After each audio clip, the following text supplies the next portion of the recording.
একটি পূর্ণবয়স্ক বৈদ্যুতিক ইলপিস মাত্র 2 মিলি সেকেন্ডে 600 ভোল্ট বিদ্যুৎ উৎপন্ন করতে পারে। এই বিদ্যুৎকে আমরা ব্যবহার করতে পারবো। মূলত ইলেকট্রিসিটি হিসাব করা হয় কিলোওয়াট বা ইউনিটে। এক্ষেত্রে ইউনিট হলো ভোল্টেজ, কারেন্ট আর সময়ের গুণফল হিসাব করলে পাওয়া যায়। এখন ইলপিস এর তৈরি 600 ভোল্ট বিদ্যুৎ এর ভোল্টেজ বেশি হইলেও এর কারেন্টের পরিমাণ বেশি থাকে না। কারণ হলো এর ডিউরেশন অনেক কম সময় থাকে, যার ফলে হিসাব করলে এর ভোল্টেজ অনুযায়ী বিদ্যুতের পরিমাণ কম হয়। এখন পর্যন্ত বুঝতে পারছেন কেন এই বিদ্যুৎ আমরা ব্যবহার করতে পারবো না। তাহলে এই অল্প সময়ের ভোল্টেজ কেন উৎপন্ন করে ইল মাছ? মূলত ইলপিসের পুরো দেহটি ইলেকট্রিসাইট নামক এক ধরনের কোষ থাকে। এই কোষগুলো সিরিজ আকারে সাজানো থাকে, ঠিক একটি ব্যাটারির মধ্যে যেমন সিরিজ কানেকশন দেয়া হয়। ইল মাছের মস্তিষ্কে যখন বিদ্যুৎ তৈরির সংকেত আসে, তখন দেহে ইলেকট্রোসাইট কোষগুলো বিদ্যুৎ প্রবাহ সৃষ্টি করে, প্রতিটি কোষে ভোল্টেজ তৈরি করে যখন শিকারী খুব নিকটে থাকে। তবে পরিষ্কার পানিতে ইলপিস বিদ্যুৎ উৎপাদন করে না, লবণাক্ত পানিতে এরা বিদ্যুৎ তৈরি করে। সন্তানের প্রতি দায়িত্ব পালনে এদের খুবই একটি অদ্ভুত বিষয় লক্ষ্য করা যায়। প্রথমে পুরুষ ইল থুতু বা লালা দিয়ে ফেনাযুক্ত বাসা নির্মাণ করে। এই বাসায় স্ত্রী ইল হাজার হাজার ডিম পারে। সঠিকভাবে এই পর্যন্ত 17,000 ডিমের হিসাব পাওয়া গিয়েছিল।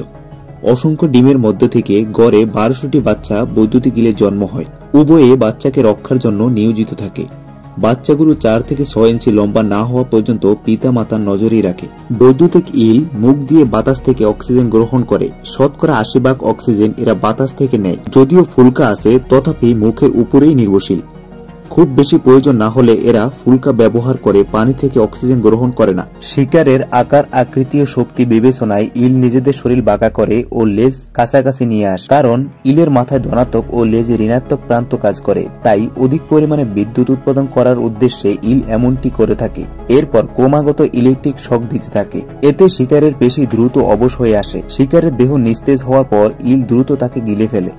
একটি পূর্ণবয়স্ক বৈদ্যুতিক ইল মাত্র 2 মিলি সেকেন্ডে 600 ভোল্ট বিদ্যুৎ উৎপাদন করতে পারে, যা আমাদের বাসাবাড়িতে সংযুক্ত বৈদ্যুতিক ভোল্টের চেয়েও কয়েক গুণ বেশি। সামান্য পরিমাণে বিদ্যুৎ উৎপাদন করতে এরা কয়েকশো থেকে কয়েক হাজার পেশি কোষ ব্যবহার করে। জানা যায় 600 থেকে 800 ভোল্ট বিদ্যুৎ উৎপন্ন করতে 6 ফুট লম্বা ইলের 6000 পেশি কোষকে ব্যবহার করে। বৈদ্যুতিক ইল উৎপন্ন বিদ্যুতের সাহায্যে কুমিরকেও নিস্তেজ করতে পারে। এছাড়াও ক্রমাগত বৈদ্যুতিক শকের মাধ্যমে এরা একজন পূর্ণবয়স্ক মানুষকে নিস্তেজ করে দিতে পারে। তবে ইল বৈদ্যুতিক শক দেওয়ার সময় তার নিজের শরীরে বৈদ্যুতিক শক পায় কিনা এ নিয়েও গবেষণা চলছে। অনেকের মতে শক পেলেও তা খুবই কম। হয়তো এদের ত্বকে বিদ্যুৎরোধী ব্যবস্থা রয়েছে। বৈদ্যুতিক ইল সম্পর্কে চমকপ্রদ তথ্য জানার পর নিশ্চয়ই বিদ্যুৎ উৎপন্ন করার কৌশলটা জানার ইচ্ছে হচ্ছে আপনাদের মধ্যে। বৈদ্যুতিক ইলের পেটে 3 জোড়া বিদ্যুৎ উৎপন্নকারী অঙ্গ রয়েছে। তার মধ্যে প্রধান অঙ্গ হচ্ছে হান্টার্স, যা থেকে 650 ভোল্ট বিদ্যুৎ উৎপন্ন করে ইল মাছ। এরপর রয়েছে শেষ অঙ্গ, মাত্র 10 ভোল্ট পরিমাণ বিদ্যুৎ উৎপন্ন করতে পারে। এই 10 ভোল্ট বিদ্যুৎ যোগাযোগের জন্য, প্রজননের জন্য বিপরীত লিঙ্গকে খুঁজে ও শিকার শনাক্ত ব্যবহৃত হয়। এই অঙ্গগুলো হাজার হাজার ইলেকট্রিক সেল বা বৈদ্যুতিক কোষ দিয়ে তৈরি। প্রতিটি কোষ 0.15 ভোল্ট বিদ্যুৎ উৎপন্ন করে। কোষগুলো একটির সাথে আরেকটি শ্রেণী সংযোগে যুক্ত থাকে। কোষগুলো থেকে এরা টানা 1 ঘন্টা পর্যন্ত বিরতিহীন বিদ্যুৎ উৎপন্ন করতে সক্ষম।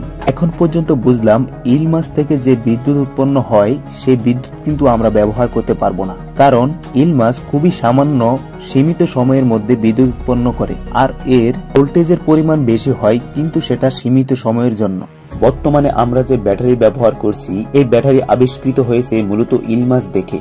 বৈদ্যুতিক ইল নিশাচর প্রাণী। এটি নদী, জলস্রোত, জলাশয় এবং নিমজ্জিত জলজ এলাকার তলদেশে কর্দমাক্ত স্থানে থাকতে পছন্দ করে। যদিও মাছটি অর্থনৈতিক গুরুত্ব তেমন নেই, তথাপি বহু বছর ধরে এটিকে নিয়ে ব্যাপক গবেষণা চলছে। বাচ্চা ইলের বৈদ্যুতিক ক্ষমতা কম থাকায় অ্যামাজন এলাকার স্থানীয় লোকেরা ছোট ইল মাছকে খাবার হিসেবে গ্রহণ করে। পূর্ণবয়স্ক বৈদ্যুতিক ইলের শরীরে মৃত্যুর পরও প্রায় 8 ঘন্টা পর্যন্ত শরীর থেকে বিদ্যুৎ উৎপন্ন হওয়ার সম্ভাবনা থাকায় খাবার হিসেবে ইল মাছকে নিরুৎসাহিত করা হয়। এরা জলজ পরিবেশে ভারসাম্য রক্ষা করে। এটি তৈরিতে মৌলিক বৈদ্যুতিক রাসায়নিক নীতি ব্যবহার করেছিলেন তিনি। টিমোথি জগেনসেন তার বই the life of electricity and the electricity of লাইফে উল্লেখ করেন বৈদ্যুতিক ইল মাছ থেকে ব্যাটারি তৈরির অনুপ্রেরণা পান ভোল্টা। এমনকি বর্তমানে ব্যাটারি নিয়ে কাজ করা গবেষকেরা আরো উন্নত ধারণা পাওয়ার জন্য বিদ্যুৎ উৎপন্নকারী মাছগুলোকেই পরীক্ষা নিরীক্ষা করে। হয়তোবা সামনের সময়গুলোতে এমনও হতে পারে মানুষ এই মাছের বিদ্যুৎ ব্যবহার করার প্রযুক্তি নিয়ে আসবে, তবে সেটা সময় সাপেক্ষের বিষয়। মানুষ দিনে দিনে সকল বিষয় সম্পর্কে জ্ঞান অর্জন করে নিতেছে। ইলপিস সম্পর্কে জানানো মোটামুটি তথ্যগুলো আপনার কাছে কেমন লেগেছে কমেন্ট করে জানাবেন। যদি ভালো লাগে চ্যানেলটি সাবস্ক্রাইব করে পাশে থাকবে। দেখা হবে পরবর্তী কোনো টপিকে।